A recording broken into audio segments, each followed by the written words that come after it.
All right, so today we are looking at how to use a dichotomous key. The purpose of a dichotomous key is to identify an individual from a group. For example, we have a picture of these shoes over here, and you can see that they're all a little different. So by making some basic observations, we can identify a particular pair of shoes. For example, if I would like the tall pair that is brown, I know that I'm going for these cowboy boots over here. Right, so basic observations helps you narrow down what you want. We're going to apply this concept to what type of graph we would like to use. Last class, we talked about how the independent variable goes on the x-axis and the dependent variable goes on the y-axis. You're going to have to remember that going into this lesson. All right, so there are so many graphs. How do we know which one to use? We have the line and scatter plot graph, we have the bar graph, we have pie charts, we have histograms. Right, so we are going to use the dichotomous key to help you choose among all four of the graphs. And then we're going to focus on just the two that are relevant for 7th grade, which are the line graph and the bar graph. All right, so this is a picture of our dichotomous key. There are two main things that you need to recognize in the dichotomous key. Whether or not something is a percent of a whole, and whether or not something is quantitative, the axes in particular, the x and y axes. If you've got those two down, then you are going to get to step number 3 really easily. All right, so again, the purpose of this dichotomous key is to determine which type of graph we are going to use. The first step is to ask yourself, is the data a percent that sums to 100% or a total amount of time? If the answer is yes, you know you're doing a pie chart. If the answer is no, then you go to question number 2. In question number 2, it asks, are both the independent variable and dependent variable number-based or quantitative? If the answer is no, you know you've got a bar graph. If the answer is yes, then you keep going to number 3. In number 3, it asks if your independent variable, or the x-axis, is continuous data, meaning like 1, 2, 3, 4, there's no break in it. Like time in years is often a good example of continuous data because it just keeps it's ongoing. Or if it's clumped into groups or intervals like 0 to 5, 6 to 10. If you answer clumped, then you have a histogram. If you answer continuous, then you have a scatter plot or a line graph. Again, scatter plot is an 8th grade skill that we'll learn. Line graph is a 7th grade skill.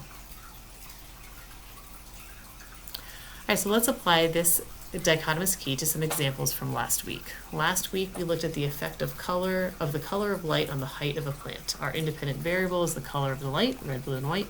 And then we had some data showing the different height of the plant, how much it grew over a certain period of time.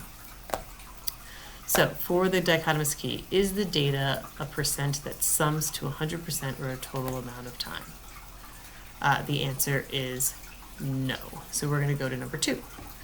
Are both the independent variables and dependent variables number-based or quantitative? Let me go back up to the data table. Let's see, we have red, white, and blue, and 22, 45, and a half, and 36. Are those both number-based? No.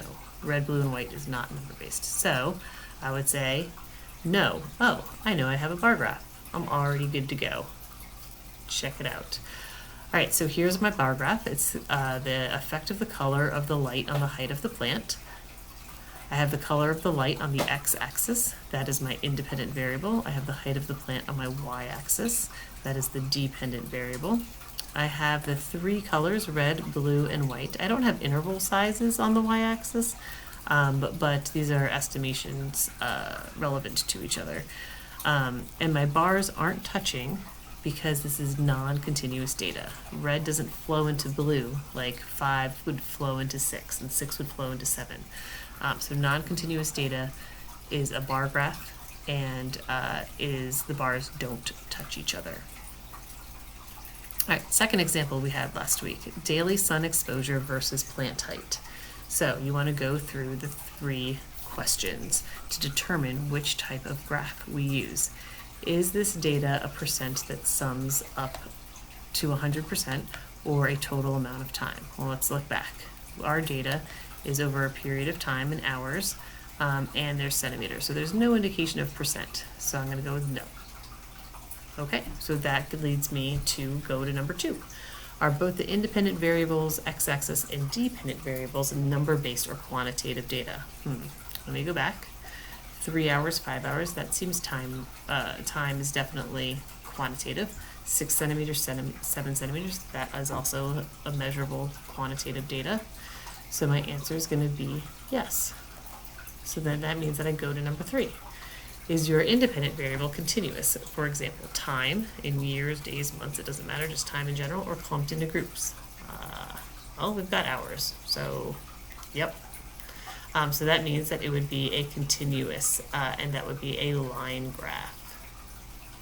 So this is what it would look like. You've got your plant height on your y-axis, your daily plant exposure on your x-axis. You've got a line graph. You always connect the dots in a line graph. You've got your title up here. Looks good. All right. So that is how you would use a dichotomous key in order to determine whether or not what type of graph you are using. And again, the 7th grade focus is really just distinguishing between the bar graph and the line graph. All right. Thank you. Hope that helped.